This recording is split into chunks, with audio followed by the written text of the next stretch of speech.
Ici, la voix de l'Amérique.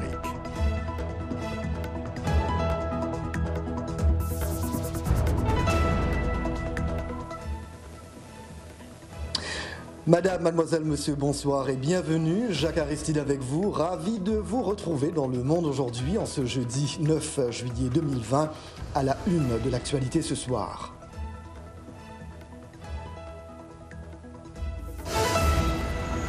La Côte d'Ivoire entre dans une période d'incertitude après le brusque décès du Premier ministre Amadou Gon Coulibaly qui va obliger le parti au pouvoir à se trouver en nouveau champion pour la présidentielle d'octobre. Réaction et analyse à venir dans ce journal. En République démocratique du Congo, au moins un manifestant tué et plusieurs policiers blessés ce jeudi, d'après un premier bilan des marches interdites tenues à l'appel du parti du président Félix Tshisekedi contre le futur chef de la commission électorale du pays.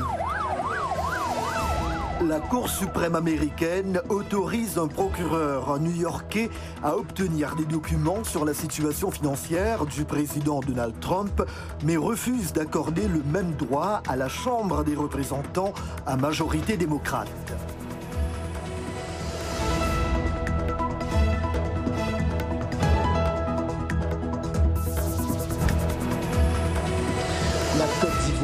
D'emblée, dauphin désigné du pouvoir pour l'élection présidentielle d'octobre, Amadou Gon Coulibaly, Premier ministre ivoirien, est décédé hier à 61 ans des suites de problèmes cardiaques. Il n'aura pas eu le temps de réaliser son ambition de succéder à son mentor à la tête de la Côte d'Ivoire, mais il a dévoué plus de 30 ans de sa vie au service de son pays. Retour avec Didi Diko sur la vie de celui que le président Alassane Ouattara a qualifié comme son plus proche collaborateur. Le Premier ministre ivoirien Amadou Gon Coulibaly est mort mercredi à Abidjan. La nouvelle a été confirmée par Patrick Achib, secrétaire général de la présidence de Côte d'Ivoire, à travers un communiqué du président Alassane Ouattara, lu lors d'une retransmission télévisée. Mes chers compatriotes, la Côte d'Ivoire est en deuil. J'ai la profonde douleur de vous annoncer que le Premier ministre Amadou Gon Coulibaly, chef du gouvernement, nous a quittés. En ce début d'après-midi, après avoir pris part au Conseil des ministres ce mercredi 8 juillet 2020. Victime d'un malaise à Abidjan le 2 mai, il avait dû être évacué en France dans un hôpital parisien malgré la fermeture des frontières. Son absence de plus de 2 mois avait alimenté les interrogations sur son état de santé au sein de la population et de la classe politique. Ses problèmes de santé étaient connus du public puisqu'il avait subi une transplantation cardiaque en 2012. À son retour à Abidjan jeudi dernier, le Premier ministre et candidat à la présidentielle s'était dit en forme et prêt à reprendre le travail. Je suis de retour pour prendre ma place aux côtés du président, pour continuer l'œuvre de développement et de construction de notre pays, la Côte d'Ivoire. Premier ministre depuis 2017, Amadou Gon Coulibaly, dit AGC, avait accompli toute sa carrière dans l'ombre du président Ouattara, dont il était très proche et dont il avait l'entière confiance. Après des études en France, il avait débuté sa carrière politique comme conseiller technique de M. Ouattara, alors Premier ministre de 90 à 93. Il a participé aux côtés d'Alassane Ouattara à la création du Rassemblement des Républicains, RDR, dissidence de l'ex-parti unique du président Félix Houphouët-Boigny en 1994. Époux et père de 5 enfants, il est arrivé au premier plan politique avec la prise de pouvoir d'Alassane Ouattara en 2011, lorsqu'il a été désigné au poste de secrétaire général de la présidence, et c'est en 2017 qu'il est nommé chef du gouvernement et s'impose comme le dauphin du président pour la prochaine élection. Aujourd'hui, à 3 mois des élections, il est difficile de savoir comment le parti va procéder, étant donné la tournure sans précédent des événements. La Côte d'Ivoire en état de choc, coup de tonnerre, coup de massue. Les titres de la presse ivoirienne reflètent la surprise au sein de la population à l'annonce de la mort du chef du gouvernement, même si on savait Amadou Gon Coulibaly malade du cœur depuis longtemps. D'autres réactions dans ce micro-trottoir réalisé à Abidjan. J'ai été d'abord un peu triste parce que je suis humain, parce qu'on ne souhaite la mort à personne. Et c'est un vide aussi sur le plan politique de mon pays, parce que c'est quelqu'un qui était un acteur très essentiel par rapport à la politique du pays et au développement du pays. On pleure tous, hein, on pleure ensemble, parce que c'est un père de famille. Hormis du ministère, c'est un père de famille, donc sa famille en tout moment sont endeuillés. On se joint à eux pour leur dire vraiment Yako. Je pense qu'il n'y a pas de conséquences, parce que c'est un être humain. Il a appelé à partir, donc il est parti. Son jour arrivé, il est parti. Donc dès s'il n'est pas là, on doit prendre une autre personne pour pouvoir l'ajouter, pour pouvoir le remplacer pour la présidence. Bon, je pense que ça va chambouler un peu le plan du RHDP. Mais comme c'est un grand parti, je pense qu'ils pourront trouver un changement rapidement. Bon, franchement, moi, ça m'a choqué parce que vraiment, je ne le connaissais pas personnellement. Mais en fait, je sais que c'est le Premier ministre. Et puis, il était candidat aux élections de cette année 2020. Mais bon, ça m'a choqué sérieusement. C'est un homme bien. Il m'a trouvé à Divo. Moi, j'étais à Divo. Il m'a trouvé à Divo. En tout cas, il est bien. Il parle bien. Il a le respect pour les Ivoiriens. Il respecte les Ivoiriens. Depuis, il était Premier ministre. Il n'aura rien, mon frère. C'est le président qui l'a nommé Premier ministre. C'est la Côte d'Ivoire. Hein? Vous voyez, c'est le gouvernement qui l'a nommé. Aujourd'hui, il n'est plus. Mais le président lui-même, il est là. Disons qu'il soit du bord politique RHDP ou FPI, ce n'est pas nos problèmes. Mais le problème, c'est que c'est un fils du pays, c'est quelqu'un qui a bossé dur. C'est un intellectuel, c'est un cerveau. D'après les proverbes africains, on dit qu'un vieillard qui brûle, qui meurt, c'est une bibliothèque qui brûle. Sur le plan politique, le chef de l'État, Alassane Ouattara, et son parti, le Rassemblement des Oufouettistes pour la démocratie et la paix, le RHDP, sont dans l'embarras alors qu'Amadou Gon Coulibaly avait été désigné en mars dernier candidat pour la présidentielle d'octobre. Le RHDP réfléchit-il d'ores et déjà à toutes les éventualités? Arzouma Compaoré s'est entretenu avec Nyaka Lagoke, professeur d'histoire et d'études panafricaines à Lincoln University en Pennsylvanie. Il y a une certaine crispation au sein du RHDP. Il y a une certaine anxiété. Où on va? Qu'est-ce qui va se passer? Est-ce que M. Ouattara va maintenant annoncer qu'il veut le troisième mandat? Va-t-il reporter les élections? Et donc, les gens du Nord qui estiment que Patrick Achi pourrait ne pas représenter leurs intérêts sont en train d'avoir beaucoup plus d'anxiété, beaucoup plus de tension. Voici, comme on dit aux États-Unis, the mood of the nation. Là, actuellement, comment ça se passe en Côte d'Ivoire. Et naturellement, avec ce décor-là, à un moment donné, quand M. Ouattara va exprimer ses intentions, selon ce qu'il va faire, c'est par rapport à cela que les Ivoiriens vont réagir. La mort de M. Amadou Gon Coulibaly repositionne le débat, ou repose le débat sur la possibilité d'un troisième mandat de M. Alassane Ouattara. On a vu dans le passé des alliances stratégiques entre les différentes composantes politiques. Est-ce qu'on peut imaginer de nouvelles alliances de ce même type? Si ces trois personnalités politiques qui sont sur la scène politique de Côte d'Ivoire depuis 30 ans, chacun est devenu président, et puis chacun a cherché à avoir l'alliance d'un deuxième, et puis après ils ont doublé le troisième. Si ces trois personnalités, à un moment donné de l'histoire de la Côte d'Ivoire, s'étaient assises pour dire qu'il ne s'agit pas de nous, de nos intérêts individuels ou des intérêts des groupes qu'on représente, qu'ils soient politiques ou ethniques, mais qu'il s'agit de la Côte d'Ivoire. Comment est-ce qu'on s'assoit pour essayer de se mettre d'accord sur un nouveau contrat social, afin qu'il y ait un certain consensus qui se dégage pour une solution collective? Ça, là, je l'ai dit. Là, aujourd'hui, si cette possibilité est encore du domaine de la pensée, la possibilité d'une véritable réconciliation qui passe par une rencontre entre les trois, là, ça reste dans les mains de M. Alassane Ouattara. Alors, c'est à lui de décider où il veut que la Côte d'Ivoire aille. S'il pense qu'il est très fort, on sait que nul n'est jamais assez fort pour être toujours le plus fort. Si c'est ce qu'il croit, si c'est ce qu'il pense, on le sait.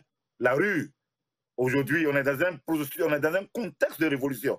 depuis le Burkina, le Sénégal en 2012, Burkina en 2014, l'histoire, pour ne pas aller loin, pour ne pas citer toutes ces révolutions, avec aujourd'hui George Floyd. Voici, on est dans un contexte en 2020, une année cosmique où les gens ont envie d'exprimer beaucoup plus de liberté. Dans ce décor-là, il faut que les gens du RHDP, dont M. Ouattara, arrivent à tirer les leçons.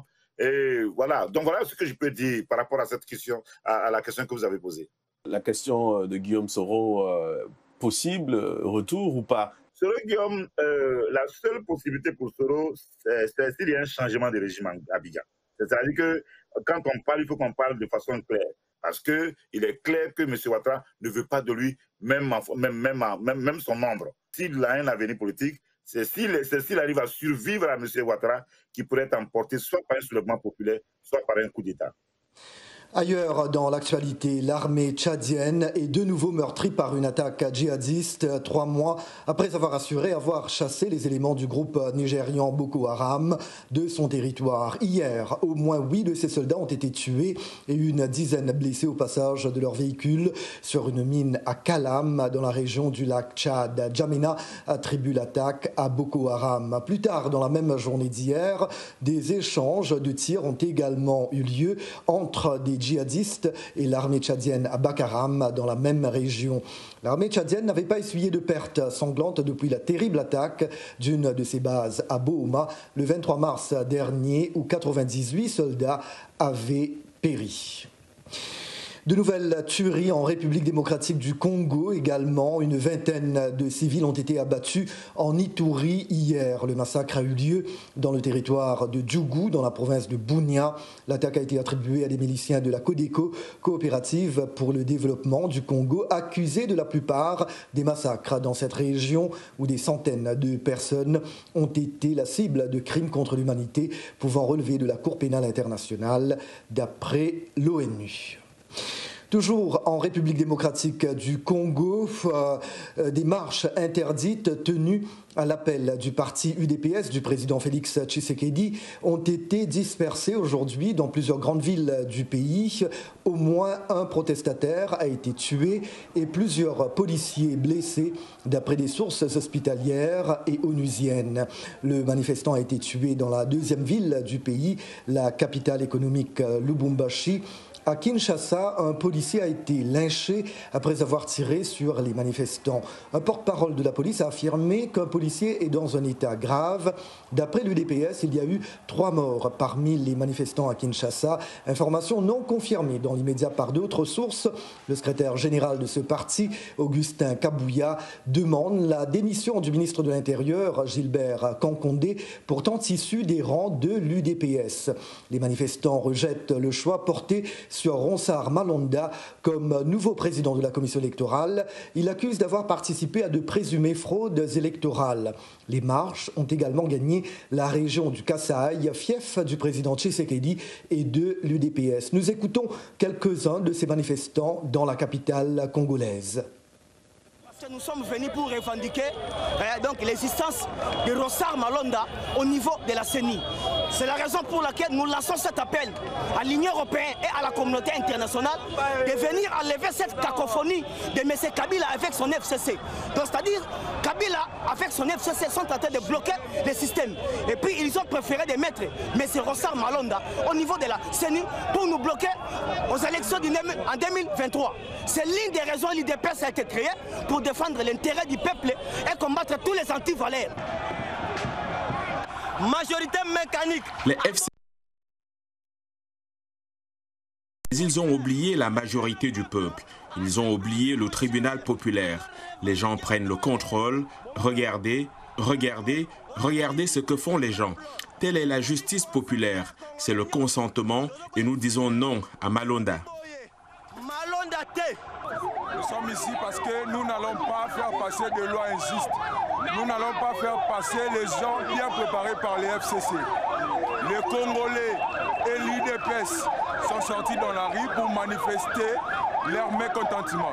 Mais nous sommes surpris de voir la police qui est censée nous protéger sortir nous attaquer avec des balles réelles.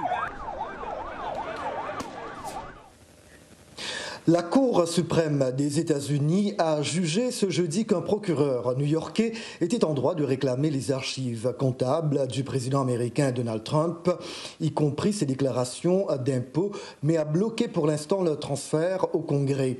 Les deux décisions ont été prises chacune à une majorité de 7 juges sur 9. Le président républicain, qui brigue un nouveau mandat à la présidentielle du 3 novembre prochain, a réagi sur Twitter. La Cour suprême renvoie le dossier à un tribunal inférieur. Les débats se poursuivent. Ce ne sont que des poursuites politiques, écrit Donald Trump. La Cour suprême renvoie le dossier à un tribunal inférieur. Et pour le chef de la Cour, John Roberts, aucun citoyen, pas même le président, ne peut éviter d'avoir à produire des documents en cas d'enquête pénale. Réaction également du procureur de Manhattan qui enquête sur une possible violation des lois sur le financement des campagnes électorales. C'est une énorme victoire pour notre système judiciaire et son principe fondateur que personne, pas même le président, n'est au-dessus des lois, a déclaré Cyrus Vance. Pour un décryptage de ces deux jugements de la Cour suprême américaine, John Linden a joint Jean-François Seznec, professeur à l'université Johns Hopkins de Baltimore dans le Maryland. Écoutez, si la décision tient comme vous le dites, c'est très important parce que ça veut dire que l'Attorney General de New York va pouvoir obtenir des documents que personne n'avait pu obtenir auparavant de ses auditeurs. Donc, on aura beaucoup d'informations sur les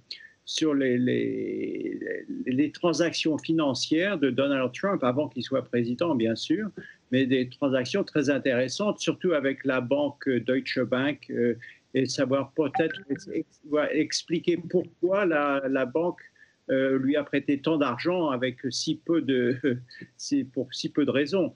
D'un autre côté, quand même, il faut faire attention que ce qu'a dit la Cour suprême n'est pas si simple. On n'aura pas forcément ces informations avant les élections, parce que la Cour suprême donne le droit au président de pouvoir ramener le cas en justice à un niveau plus bas, et ça va prendre encore pas mal de temps.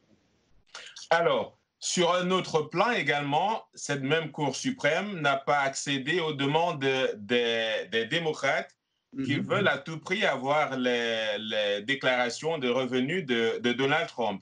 Comment analyser cette autre décision?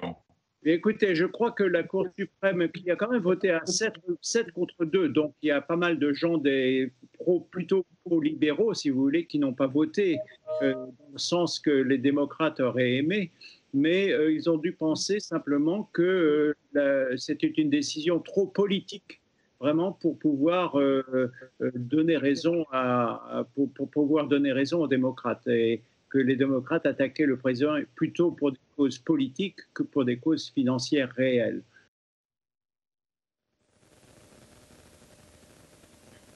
N'allez nulle part ailleurs, Le Monde aujourd'hui revient dans quelques petits instants.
Merci d'être toujours avec nous dans Le Monde aujourd'hui, un programme de VOA Afrique. Les Indiens d'Amérique sont parmi les communautés les plus pauvres des États-Unis. Le taux de chômage dans les réserves est très élevé avec la pandémie du coronavirus qui frappe les Amérindiens de manière disproportionnée. La combinaison de tous ces facteurs a rendu la vie encore plus difficile, en particulier pour les personnes âgées de la réserve des Navajos. Parmi les 175 000 habitants, plus de 7 800 ont été contrôlés positifs à la maladie Covid-19, dont beaucoup de personnes âgées. Le sujet de Julie Tabot est relaté par Claire Morin-Gibourg. Monument de Valley se trouve au croisement de l'Utah et de l'Arizona.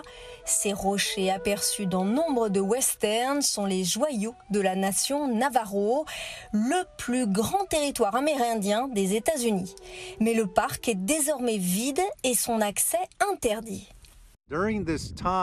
Chaque année, à cette période, il y a des milliers et des milliers de visiteurs par jour.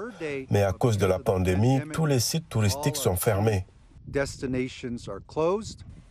Les habitants qui souffrent de la perte de leurs revenus font la queue à l'entrée du parc, espérant récupérer des dons, de l'eau, de la nourriture et des produits de nettoyage. Le gouvernement américain tarde à allouer des fonds fédéraux, témoigne Joatan Nez. La loi CARES visait à soulager tous les citoyens américains à travers le pays. Mais les premiers citoyens de ce pays, de cette terre, n'ont pas reçu d'attention immédiate. La nation Navajo a été durement touchée par la pandémie de Covid-19, enregistrant le taux de cas le plus élevé du pays. Au cours des 2 derniers mois, le nombre d'infections confirmées a continué de croître. Mais dans ce petit centre de santé, un seul médecin est de garde. Le Dr Key effectue ses consultations sur un parking. Dolly Crank a été contrôlée positive au coronavirus. Eh bien, j'ai appelé ce matin parce que je ne me sentais pas bien. Ma toux a commencé à empirer, j'avais du mal à respirer, j'étais essoufflée. Nous avons une population à risque à cause du diabète, des maladies cardiaques, de l'obésité. Et dans les maisons, il y a très peu d'espace et beaucoup de gens y vivent ensemble. Dans ce territoire semi-autonome de la taille de l'Irlande, au moins 30% des résidents n'ont pas d'eau courante. De nombreuses familles dépendent de stations d'eau publiques. À chaque voyage, Amanda Larson et ses 3 enfants remplissent une douzaine de grosses bouteilles. Amanda Larson doit rationner l'eau pour cuisiner, laver les vêtements et laver ses enfants. J'aimerais que mes enfants se lavent au moins tous les 2 jours. Mais avec la pandémie, il faut se laver tous les jours. Venir ici, pour moi, c'est gênant. C'est dégradant, surtout pour mes enfants. La pandémie est également devenue un défi pour l'histoire orale des peuples amérindiens. La transmission des connaissances se fait oralement au sein des familles depuis des siècles, généralement par les personnes âgées. Mais comme ils sont les plus vulnérables au virus, beaucoup ont peur de perdre cette mémoire vivante. Nos ancêtres, vous savez, ils sont les gardiens de la sagesse, ils ont la connaissance.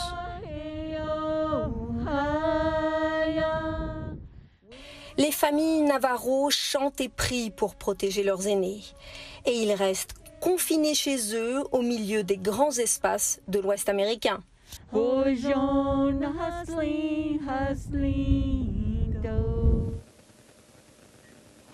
La situation des Amérindiens Navajo ici aux États-Unis. Ce jeudi, comme tous les jeudis, nous vous invitons à regarder notre tranche consacrée à la santé. Aujourd'hui, nous parlons du suivi médical des malades atteints de Covid-19. Mohamedou Oumfa s'est entretenu avec le docteur Constantine Tchenkou, directeur médical et fondateur de la clinique Healing Hands Medical Center ici en Virginie. Nous l'écoutons. Sur le plan médical, nous avons vu une nouvelle maladie dont l'on ne maîtrisait pas, qui au départ était dite infectieuse et respiratoire. Et progressivement, nous avons ajouté les problèmes de coagulation et de thrombose. Cette maladie entraîne une infection qui provoque une insuffisance respiratoire et le malade a besoin d'oxygène ou d'être intubé. Et si l'on ne maîtrise pas bien ce malade, il meurt. Nous avons vu les gens mourir d'abord en Chine, puis en Europe, puis aux États-Unis. C'est une maladie qui a d'abord effrayé les médecins et les personnels de santé. Et progressivement, nous avons eu un peu de maîtrise sur cette maladie. En l'absence de vaccins, la manière préventive la plus efficace, c'est l'isolement, c'est le confinement, c'est se laver les mains, c'est éviter les foules et penser que tout le monde est infecté. Alors, on prend des précautions sanitaires tout le temps.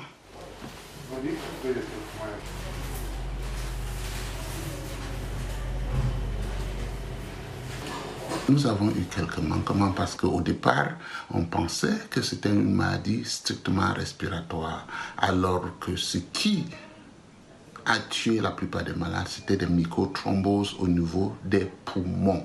De plus en plus, nous avons ajouté des anticoagulants tels que la prénisone, tels que l'héparine. De moins en moins, nous avons des essais. De plus en plus, on intube aussi moins les malades.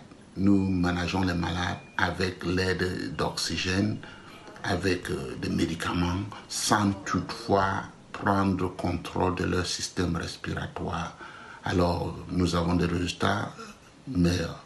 Aussi, au départ de cette maladie, à cause de son caractère infectieux, beaucoup de personnels médicaux mouraient.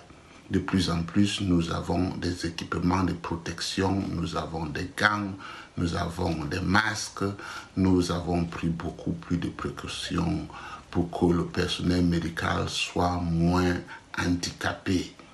Pour conclure, la santé publique est revenue au premier plan. Les politiciens et les leaders du monde, de plus en plus, s'intéressent à la chose de santé publique. Ils mettent de plus en plus de moyens, ils mettent à disposition des ressources pour que nous puissions mieux gérer cette maladie qui est en train de décimer le monde. Merci, bonne journée. Nous restons ici en Amérique, toujours pour parler de la pandémie de Covid-19. Les indicateurs sont au rouge dans une trentaine d'États du pays. Mariama Diallo nous propose ce reportage avec des membres du personnel médical en première ligne dans la lutte contre le coronavirus dans l'État du Maryland. Récit Blanche Sanou. Le centre médical de Fort Washington, dans l'État du Maryland, est passé de 4 lits de soins intensifs au début de la pandémie à 16 unités aujourd'hui. Le centre est rapidement devenu un point chaud pour le virus depuis le début de la crise. Kevin Cole souffre d'asthme, mais surtout il est difficile pour lui de comprendre le retour soudain de lieux publics surpeuplés sans aucune mesure de distanciation sociale. Je vois des patients malheureusement mourir chaque jour de ce virus. Tout le monde peut se prélasser sur les plages en se disant que c'est fini. Et ça ne l'est pas. C'est pas loin d'être terminé. Et malheureusement, ce sont ces gens qui continueront cette pandémie. Après avoir pris des mesures pour ouvrir, 31 États voient maintenant des flambées de nouveaux cas de coronavirus, notamment l'Arizona, le Texas et la Floride. Avec plus de 8500 nouveaux cas confirmés de Covid-19 et 29 décès signalés dimanche, le gouverneur de Floride, Ron DeSantis, a déclaré que les interactions entre les jeunes étaient à l'origine de la nouvelle flambée. C'est une maladie réelle, elle existe. Nous devons prendre de sérieuses précautions, garder vos masques, laver les mains. Nous travaillons pour pouvoir prendre soin des gens, mais nous avons besoin de leur contribution afin qu'ils prennent soin d'eux-mêmes et ne pas se relâcher. Le message de Trakina Ogand est repris par ses collègues et le personnel médical dans tout le pays. Et voilà, point final à ce journal. Merci de l'avoir suivi. Rendez-vous demain, même heure, même endroit. C'était Jacques Aristide avec vous. Toute l'équipe de VOA Afrique se joint à moi pour vous souhaiter une très belle soirée. Prenez bien soin de vous. À demain. Merci. On fait tourner canon, on va faire